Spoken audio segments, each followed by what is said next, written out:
माळशिरस तालुका एका कुटुंबाची मक्तेदारी, एका घराची मक्तेदारी. आणि तुम्ही कोणी ही सगळी तरुण पोरं कोण, तर ह्यांच्या घरामध्ये सत्ता देणाऱ्या पालखीचे भुई.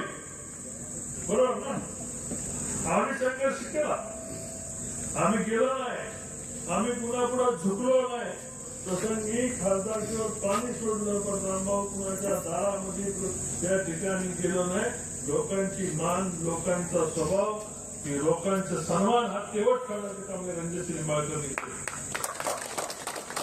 माळशिरस तालुका असू दे, करमाळा तालुका असू दे, माढा तालुका असू दे, सांगोला तालुका असू दे, सोलापूर जिल्ह्यातल्या प्रत्येक तालुक्यामध्ये तेवढ ठेवलेली वर्षानुवर्ष 2-2 पिढ्याची साठलेली कामं ही सगळी मार्गाला लावली.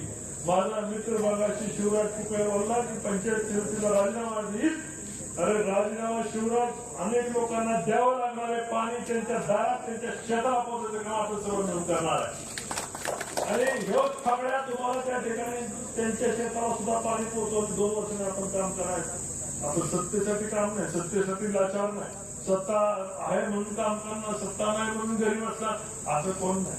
आज सुद्धा राम सातपुते यांच्या घरी या तालुक्यातल्या सत्ताधीशांच्या दसपट गर्दी लोकांच्या ठिकाणी पाण्याचे प्रश्न असतील, लोकांचे प्रश्न असतील, आरोग्याचे प्रश्न असतील, सोडवण्यासाठी अनेक लोकांना राम सातपुतेला पाडण्यासाठी एकत्र यावं लागलं.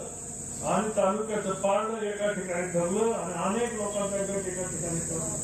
पण आता पारडं उलटवायचं, लोकांनी हे बदलवायचं आणि सर्वसामान्य माणसाच्या हातात कुणाचे जागीरदार कोण मोहिते पिते नाही, जागीरदारांच्या हातातली सत्ता ही सर्वसामान्य माणसाच्या घरामध्ये आणून द्यायचं काम तुम्ही सर्वांनी जर ठरवलं तर कोणाला माहिती लाल या ठिकाणी तुम्हाला कोण अडवू शकत नाही.